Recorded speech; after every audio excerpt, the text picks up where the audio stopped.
Un feliz sábado, mis hermanos. El Señor les bendiga a todos. ¿Cuántos en esta mañana están bendecidos? A ver, levanten sus manos. Gloria a Dios. Qué lindo es poder estar nuevamente en la iglesia de Guaymallén, la casa del Señor. Muy feliz de poder estar con ustedes y de compartir este tiempo que se ha dedicado para glorificar el nombre del Señor. Como ustedes ya saben, es un sábado especial de jóvenes. Y el título del mensaje de hoy, dicho por mi hermano Michael, se titula Sí, vuelve a empezar. Muy bien, sí, ¿para cómo? Vuelve a empezar. Quiero que en esta mañana podamos aprovechar este tiempo que el Señor nos ha permitido para estar juntos y compartir su palabra. En el libro de Isaías, en el capítulo 43, versículo 19. Abran sus Biblias conmigo. En el libro de Isaías, capítulo 43, versículo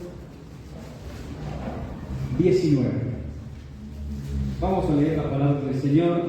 También queremos agradecer a Dios y saludar a nuestros hermanos que nos siguen a través de la página de la SMI Iglesia de Guaymallén. El Señor les bendiga y gracias por acompañarnos desde este lugar. Les enviamos también a ellos un feliz sábado. Que el Señor les guarde y les bendiga. Amén. Isaías capítulo 43, el versículo número 19. ¿Lo tenemos? Leamos la palabra del Señor y dice: He aquí que yo hago cosa, ¿cómo dice? Nueva. Pronto saldrá a luz. ¿No la conoceréis? Otra vez abriré camino en el desierto y ríos en la soledad. ¿Cuál es la promesa de Dios para con su pueblo? Que Él hará ¿qué cosa? Abrirá caminos. Cosa nueva. La pregunta es: ¿por qué comenzar de nuevo? Los directivos de jóvenes de la iglesia de Guaymallén tuvieron que haber pensado en algo. ¿Por qué volver a empezar? Podemos decir que hay múltiples razones por las cuales tenemos que volver a comenzar. Como ustedes saben, la juventud es una etapa maravillosa, es una etapa de decisiones, una etapa donde tenemos energía, tenemos prácticamente todo el deseo de hacer tantas cosas, de ir, recorrer, manejar bicicleta, escalar montañas. Pero hay momentos en la vida del joven en donde tenemos que volver a comenzar. ¿Y por qué comenzar de nuevo? Porque tal vez he iniciado una carrera universitaria y la he dejado a la mitad. Tal vez he iniciado estudiando un libro de la Biblia, el año bíblico, y lo he dejado. Tal vez he comenzado quizás un proyecto, un emprendimiento, he comenzado quizás algún anhelo, algún plan, pero no lo he terminado. Y de ahí tengo que volver a ¿qué? Volver a comenzar. Muchos dicen: yo me equivoqué en tal cosa, me equivoqué en esto, pensé que era así, pero no era así. Así que me toca ¿qué? Volver a comenzar. En la vida, queridos hermanos, nos enfrentamos con desafíos. Diariamente, al salir el sol, comienza un nuevo día para cada uno de nosotros. Y cada día trae su afán, dice la palabra del Señor. Y es interesante que cada mañana, como dice Lamentaciones capítulo 3, versículos 23-24, creo que lo conocemos de memoria, ¿qué dice el Señor? Que cada día Él renueva ¿qué cosa? Sus misericordias. Dice la palabra del Señor que nuevas son cada mañana sus misericordias.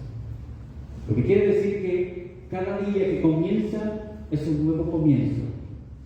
Y si tal vez ahora hemos dejado o hemos aplazado, hemos dejado quizás allí en la agenda, hoy el Señor te dice: vuelve a comenzar, porque yo estaré contigo. Jesús dijo, cuando se acercaba el momento final de lo que los discípulos sabían que su maestro se iba, Jesús les dijo: yo me voy, pero volveré y vendré a buscarme a mí mismo para que donde donde yo estoy, vosotros también estéis. En otras palabras, el Señor nos recuerda en esta mañana que en medio de ese proceso de volver a comenzar, de volver a iniciar, de retomar aquello que había dejado, Él promete que estará con nosotros. No estamos solos, hermanos. Miren lo que nos dice la palabra del Señor. He aquí yo hago cosas nuevas, pronto saldrá la luz, no la conoceréis. Otra vez abriré camino en el desierto y ríos en la soledad. Estas palabras se pueden entender de forma literal. Dios puede abrir puertas que una vez fueron cerradas. Como jóvenes, nosotros nos enfrentamos diariamente a desafíos. Quizás por no ser parte del grupo, quizás somos diferentes a los que nos rodean, en el trabajo, en el colegio, en la universidad o en cualquier lugar donde nos encontramos. Esto causa una gran diferencia. Y tal vez veamos alrededor de nosotros un desierto espiritual. Veamos que somos rechazados porque creemos en Dios. Pero miren qué interesante, hermanos. El Señor dice en su palabra que otra vez abriré camino. ¿En dónde? En el desierto. Quiere decir que el Señor promete que va a brindarnos una nueva oportunidad. Quizás en algún momento te has sentido desanimado, te has sentido frágil. Quizás la tristeza y el desánimo ha invadido tu corazón de tal manera que has visto que no hay una salida. Tal vez has venido a la escuela sabática, has estado en la elección del día, has escuchado miles y miles de sermones bíblicos a través del Señor por medio de sus siervos, los predicadores. Y tal vez nosotros hemos sido presa fácil del desánimo, de la frustración, de la tristeza. Vemos que aquello que hemos iniciado quizás no tiene una esperanza, no tiene una luz. Y muchos dicen: yo no voy a poder continuar con esto porque creo que la carga es muy pesada. Pero saben, queridos hermanos, queridos jóvenes y visitas, el Señor promete que Él llevará las cargas del pecado, las cargas de opresión, cualquier dificultad que haya en nuestras vidas, el Señor Jesús promete llevarla por nosotros. Por eso Él dice: mi yugo es fácil y ligera mi carga. Cuando intentamos llevar las cargas nosotros y pelear por nuestra propia fuerza, allí reside el fracaso de la juventud. Uno de los fracasos que hoy, como iglesia, como jóvenes, porque recuerden que nosotros somos la flor de la juventud, somos la esperanza del mañana, somos el futuro de las generaciones que vendrán después. El enemigo ve que somos presa fácil, porque somos frágiles.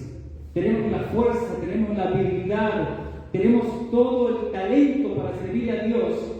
Y muchas veces Satanás nos hace creer que no lo vamos a poder hacer, que no vamos a poder continuar, que no vamos a poder ¿qué? Empezar de nuevo. Pero hay una esperanza. ¿Y esa esperanza está en quién? En Cristo Jesús. Yo quiero que podamos estudiar y recordar una historia que es muy conocida. Se ha predicado muchas veces de diferentes maneras, se ha compartido tanto en conferencias evangelísticas como en sermones bíblicos. Es una historia que se encuentra en el libro de Lucas, capítulo 15, versículo 11. Ahora sus Biblias o vayan conmigo al capítulo 15, el versículo 11 del Evangelio según San Lucas. Es una historia conocida que se puede interpretar de distintas maneras. Algunos piensan que este hijo menor representa a aquel que estuvo en casa del padre y se fue. Hoy en día representan a aquellos que están lejos de Dios, que están lejos de la iglesia. Capítulo 15, versículo 11 en adelante, leemos así la palabra del Señor. También dijo: un hombre tenía 2 hijos. Y el menor de ellos dijo a su padre: Padre, dame la parte de los bienes que me corresponde. Y le repartió los bienes. No muchos días después, juntándolo todo, el hijo menor se fue lejos a una provincia apartada y allí desperdició sus bienes viviendo perdidamente. Y cuando todo lo hubo malgastado, vino una gran hambre en aquella provincia y comenzó a faltar. Y fue y se arrimó a uno de los ciudadanos de aquella tierra, el cual le envió a su hacienda para que apacentase cerdos. Y deseaba llenar su vientre de las algarrobas que comían los cerdos, pero nadie le daba. Lucas capítulo 15, verso 11. Este pasaje nos muestra la historia de un padre. Este padre tenía ¿cuántos hijos? 2. Y quiero solamente destacar algunos puntos de esta historia, porque como he dicho, se puede interpretar de distintas maneras. Y quiero hablar acerca de este hermano menor. Si era un hermano menor, quiere decir que era ¿qué cosa? Era frágil, era todavía un adolescente. Y es interesante que leyendo la historia encontramos que este personaje, este hijo menor, toma la iniciativa de acercarse a su padre, pero le hace un reclamo, le pide algo. ¿Qué cosa le está pidiendo? Le está pidiendo la parte de los bienes que le corresponde. La pregunta es, ¿le correspondía parte de los bienes? ¿Cuál era la costumbre? La costumbre oriental, y hasta el día de hoy se practica, es que cuando padre y madre fallecen, después de eso, ¿qué pasa? Se verifica la herencia, se hacen los trámites para repartir entre sus hijos. Pero en esta historia encontramos que este hijo menor, este adolescente, comienza ahora a hacer una petición, pero esa petición estaba camuflada con una ¿qué? ¿Con qué cosa? Con una exigencia. Y dice, la parte de los bienes que me corresponde. Y ustedes leen el versículo 12 conmigo y van a encontrar que el padre no puso oposición. El padre, ante tal pedido, ¿él qué hizo? Señor, no puso resistencia, no comenzó a cuestionarlo, a pelear con él, a decirle, no te puedo dar la parte, no. Y aún así, al darse cuenta de esa petición hecha por su hijo menor, lo que hizo fue repartir los bienes. Cuando Adán y Eva fueron creados, queridos hermanos, el Señor les otorgó a ellos el don de la libertad, el libre albedrío. Ellos podían tomar la decisión. Y aún así, cuando leemos el libro de Génesis, capítulo 12 y capítulo 13, encontramos que usaron ese libre albedrío para el bien o para el mal. Para el mal. Y es lo que hoy en día ocurre en nuestra sociedad. No solamente afuera, no solamente en el círculo familiar, sino también en la iglesia. Se considera que la libertad es un arma que utilizan nuestros padres para impedirnos hacer lo que queramos. El libre albedrío no es para prohibirnos, sino para protegernos, para cuidarnos. Pero miren, ¿qué pasa con esto? Lamentablemente vivimos en una sociedad donde se malinterpreta el don de la libertad o el libertinaje y se considera que no puedes, por ejemplo, no puedes hacer aquello porque vas a pasar una consecuencia. Si haces esto, Dios te va a castigar. Si haces aquello, Dios te va a olvidar. Hermanos y hermanas, yo aún recuerdo, estando, digamos, entre unos 10 o 11 años, yo les confieso que no me gustaba mucho la escuelita de niños, siempre me gustaba estar con los hermanos adultos. Por eso ahora entiendo, digo, ahora a mi esposa le encanta estar con los jóvenes adolescentes, pero a mí me gusta estar más con los adultos. Y recuerdo que un día, a esa edad, después de haber pasado unas sociedades pobres, salí de la iglesia y justo ese fin de semana se hace lo que es la fiesta del cierre del año. Siempre se termina en la escuela, en la temporada de agosto en Venezuela. Y yo me acordé de esta historia, pero no le presté atención. Y saben, fui a 5 cuadras de mi casa, que estaban mis compañeros, y estábamos en un círculo compartiendo, celebrando que ya habíamos pasado de una etapa de estudio a otra. Y de repente veo que uno de los compañeros me mira y me dice: Iván, me dice, el pastor no te está viendo, tu mamá no está acá. Así que podés tomarte una copita de anís blanco, que es un licor que se acostumbra a tomarse en Venezuela. Tu papá no te ve, ni siquiera tu pastor te está viendo, así que tienes de mano tomarse una copita. Hermano, les confieso que cuando me veo cara a cara ante esa situación, recordé esta palabra, la libertad, y dije: acá estoy jugando ¿con qué? Con la libertad que Dios me ha dado. Estoy jugando con ese libre albedrío. Estoy en terreno peligroso. No sé si les ha pasado que hay personas que en una fracción de segundo la mente comienza a trabajar. Es el Espíritu Santo que nos da ¿qué? Una campanada. Estás en peligro. Sal de ese lugar. Y miren, el Señor, yo me acordé de esta historia y dije que es tremendo. Cuando uno no quiere hacer la voluntad del Señor, le da rienda suelta a la libertad, es decir, al libertinaje, hacer lo que el cuerpo me pide, hacer todo lo que quisiera hacer, lo que hace el mundo. ¿Por qué no lo hago yo? ¿Por qué si ella viste así, por qué yo no visto así, mamá? ¿Por qué si él come esto, por qué yo no como esto? ¿Por qué si él... Y comienza el cuestionamiento, porque en esta etapa de la adolescencia y la juventud comienza lo que es la curiosidad. La influencia del mundo, hermanos y hermanas, tiende a afectarnos de tal manera que si no estamos aferrados al poder de Dios, tarde o temprano seremos presa fácil de las influencias del mundo. Pero miren qué pasa. Este adolescente, este hijo menor, recibe toda la herencia. Una vez que lo recibe, no pasaron muchos días, lo juntó todo. Una vez que armó su maleta, armó todo lo que tenía, ¿y ahora qué hizo? Se marchó. ¿Qué dice la Biblia? Se fue a una provincia apartada. Se fue, dice el texto en esta versión, se fue lejos. Yo les pregunto, ¿por qué se fue tan lejos? Para que el padre no supiera ni lo vea, dice mi hermano Toledo. ¿Pero por qué? A ver, ¿qué otra razón? Porque dice el texto que no muchos días después, contándolo todo, se fue a una provincia apartada. Hermanos, se fue lo más lejos posible porque sabía que allá lejos no iba a tener a quién.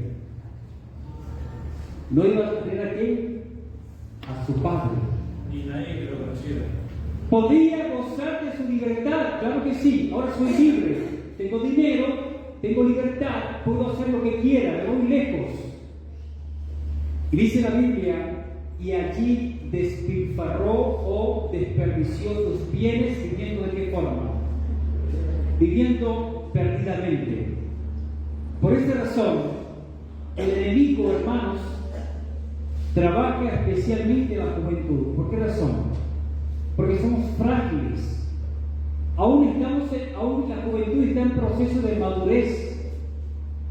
Y cuando un joven sin experiencia se enfrenta ante esta situación, comienza lo que se conoce, lo que dice acá el texto, desperdició sus bienes viviendo como perdidamente. Ya aquí, hermanos, no hay principios, ya no hay normas, aquí no hay un consejo, no hay una exhortación. Ahora tengo la libertad, puedo hacer lo que quiera. Ya no voy a tener a alguien que esté a mi lado diciéndome, no lo hagas, no hagas esto, ya soy libre. Es lo que está pensando este joven. Soy libre, puedo hacer lo que quiera, yo puedo hacer lo que me plazca, puedo vivir lejos de mi familia sin que ellos estén conmigo. La provincia apartada, queridos hermanos, representa la lejanía total de Dios. Muchas veces pensamos que los hijos pródigos son los que una vez estuvieron acá dentro de la iglesia y por X o Y motivo se fueron. Están allá afuera, en el mundo. Pero también dentro de la iglesia hay hijos pródigos. La cuestión es que este muchacho no pensó en irse de su casa de un día para otro. Fue un tiempo de ¿qué? De pensarlo, de analizarlo. ¿Cómo confronto a mi papá? ¿Cómo le digo la realidad? ¿Cómo hablo con él? Esta decisión no fue de la noche a la mañana. Se tomó un tiempo para hacerlo. Hermanos, venir a la iglesia es una bendición de Dios. ¿Cuántos lo creen así? Es una bendición de Dios. Pero en esta mañana, queridos jóvenes, debemos hacernos una pregunta. ¿Estoy obedeciendo a Dios por obligación o estoy obedeciendo a Dios por obligación? ¿Por obediencia o por obligación? Preguntémonos por estos dos lados. ¿Obligación u obediencia? ¿Vengo a la iglesia porque papá y mamá me dicen vamos a la iglesia? ¿O porque realmente sale de forma genuina y espontánea de tu corazón? Preguntémonos en este momento si realmente mi obediencia es genuina, es pura, es real, si no es una obediencia camuflada. El Señor se deleita en aquellos que le adoran y le buscan el espíritu y en verdad. Muchas veces tendemos a decir, ¿por qué tengo que ir a la iglesia? Muchas veces la obligación nos empuja a tener que asistir a la iglesia. Quizás hemos nacido en una cuna de familia cristiana, pero con el paso de los años, creciendo, empiezo a ver el mundo a mi alrededor y veo que la influencia de afuera me atrae más que lo que está dentro de la iglesia. Quizás ya no oro como oraba antes. Quizás ya mi devoción con Dios no es como solía ser antes. Ahora mi corazón está dividido. Una parte le sirve a Dios y una parte le sirve al mundo. Quizás ahora siento que no tengo por qué volver a comenzar, no tengo motivo para poder comenzar. Pero leyendo esta historia encontramos que de una u otra manera tengo que volver a comenzar. Pero algo tengo que hacer. Y miren que sigue diciendo el pasaje. Cuando todo lo hubo malgastado, con lo que tenía, toda su herencia, sus bienes gastados, vino una gran hambre en aquella provincia y ¿qué comenzó? ¿Qué dice el texto número 14? La última parte comenzó ¿qué? Comenzó a faltar. Y se fue y se arribó a uno de los ciudadanos de aquella tierra, el cual le envió a su hacienda para que apacentase cerdos. Miren cómo dice el texto 16. Deseaba llenar su vientre de las algarrobas que comían los cerdos, pero ¿qué? Pero nadie le daba. Comenzó aquí, hermanos. Todo aquello que estaba, ustedes se imaginan, todo lo que tenía, sus bolsillos llenos de monedas, comenzó a ver el placer de la vida, la lujuria, las atracciones que habían a su alrededor, comenzó a ver que era atrayente y fue presa fácil de todo ello. Pero cuando todo lo hubo malgastado, lo despilfarra, lo malgasta, va de un lugar a otro, invirtiendo, gastando en caballos, en sorteos, en un sinfín de cosas, de pronto la necesidad golpeó la puerta de su corazón. Se vio entre la espada y la pared y dijo: estoy solo. Los amigos que habían prometido estar con él, en ese momento, ¿qué ocurrió? Ustedes pueden imaginarse, lo dejaron solo. Aquellos que habían prometido estar con él en las buenas y en las malas, en el momento crítico de su vida, lo abandonaron. Y miren qué dice el texto. Y al darse cuenta de esta situación, tomó la decisión de acercarse a uno de aquellos que estaban en ese lugar para hacer algo que, si bien nunca en su vida había hecho. ¿Ver qué cosa? A los cerdos. Era algo fácil para un judío ver o apacentar un cerdo. Era algo agradable poder observar, por así decirlo, la sociedad, todo lo que había alrededor, darse cuenta que un día estuvo en la casa de su padre, un día estuvo en la mesa con sus alimentos servidos, pero de pronto ve que la historia cambia, ya no es lo mismo. Su decisión lo llevó a ¿dónde? A ese lugar. Pero algo pasa, versículo 17. Y volviendo en sí, dijo, ¿qué cosa? ¿Cuántos jornaleros en casa de mi padre tienen abundancia de pan? Y yo aquí perezco de hambre. Me levantaré e iré a mi padre y le diré, Padre, he pecado contra el cielo y contra ti. Ya no soy digno de ser llamado tu hijo. Hazme como a uno de tus jornaleros. Y levantándose, vino a su padre. Y cuando aún estaba lejos, lo vio su padre, y fue movido a misericordia. Y corrió y se echó sobre su cuello, y le besó. Y el hijo le dijo, Padre, he pecado contra el cielo y contra ti, y ya no soy digno de ser llamado tu hijo.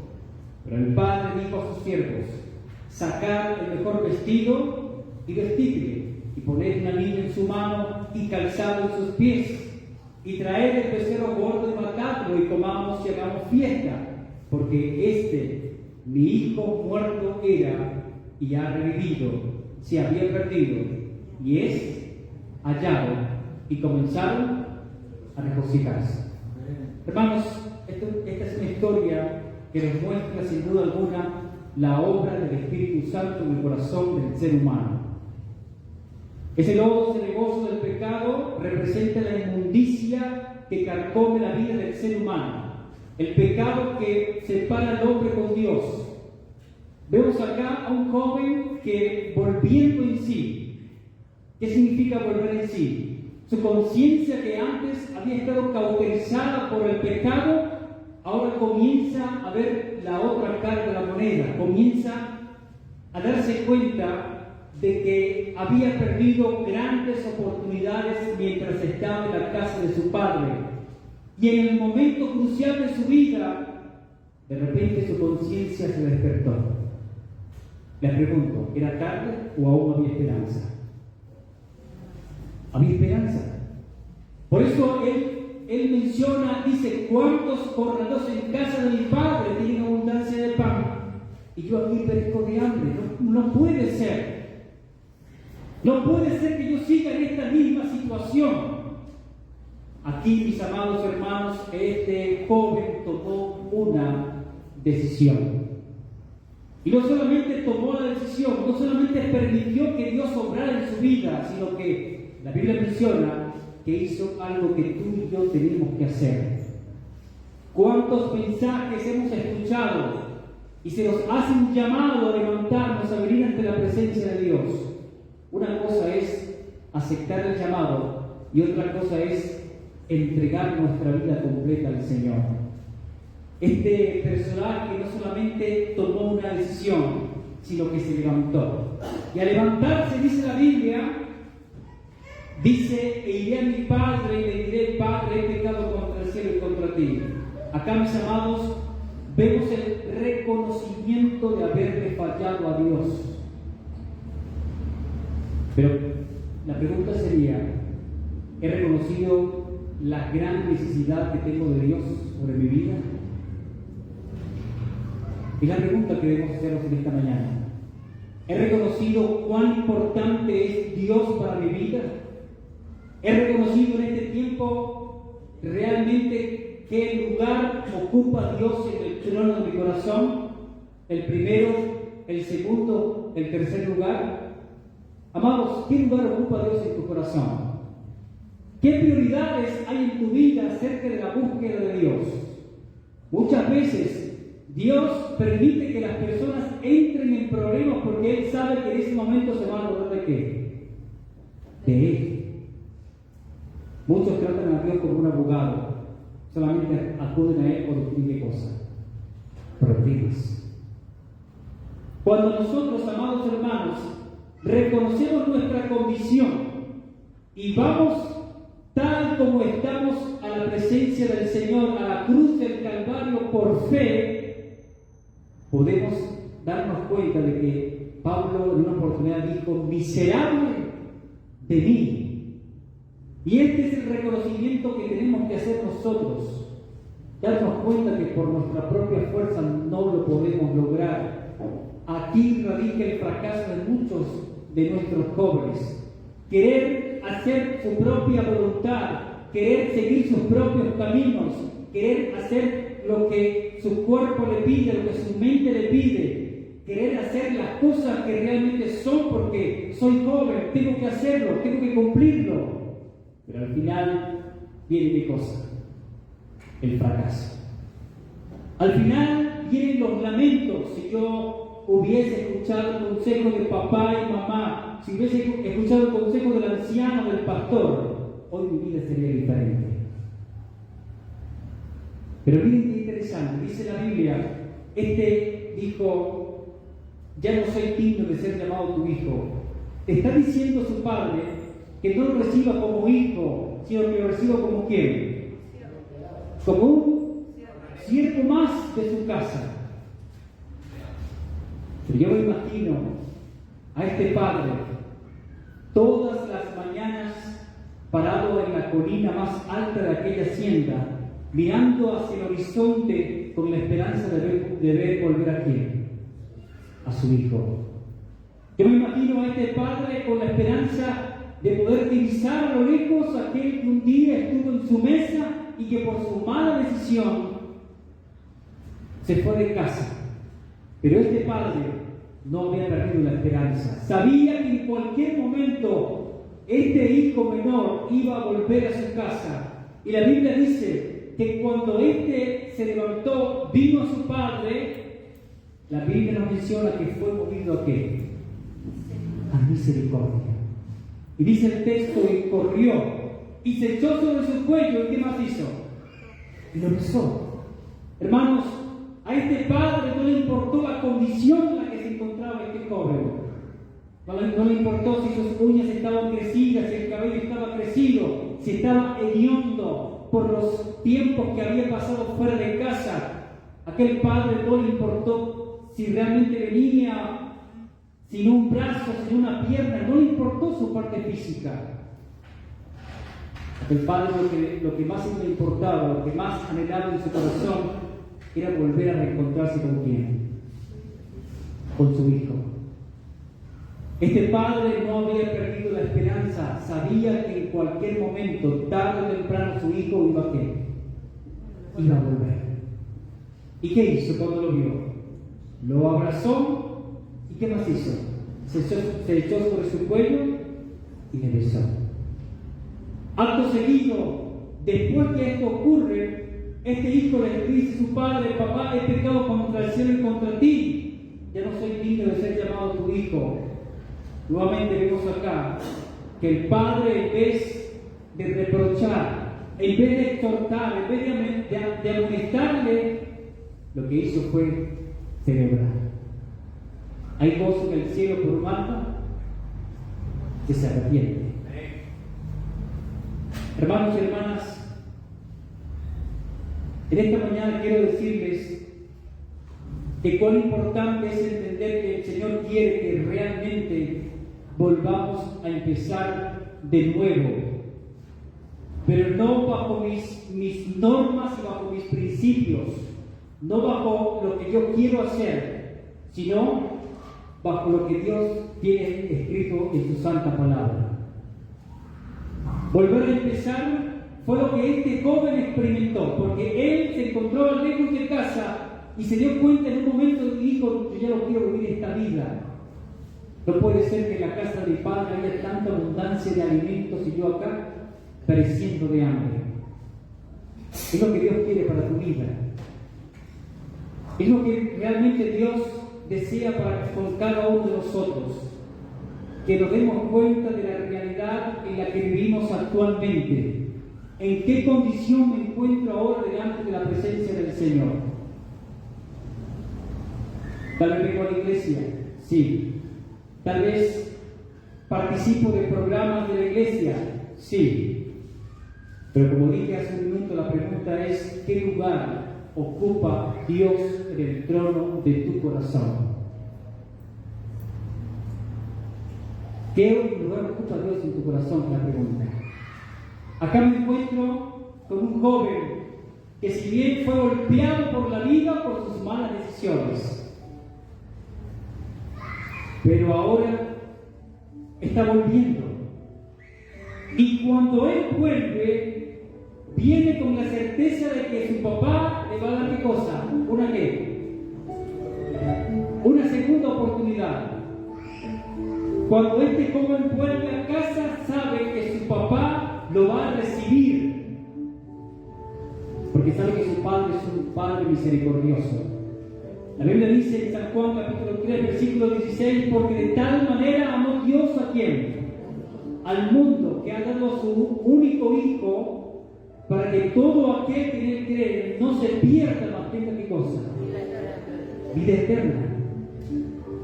El Señor quiere, mis amados, que volvamos a empezar, repito, no a mi manera, sino a la manera de Dios. Tal vez has intentado hacer algo, pero en el camino se ha fracturado, lo he abandonado. He sido bipolar espiritualmente hablando. Una persona bipolar es aquella que tiene una dualidad de pensamientos. Comienzo algo, pero a la mitad del camino digo: esto no es para mí. No creo que esto sea lo mejor. Mejor lo dejo y hago otra cosa. Y la vida se pasa, los días pasan, los meses pasan. Hermanos, los días se los van volando. Estamos en el mes de septiembre, 13 de septiembre.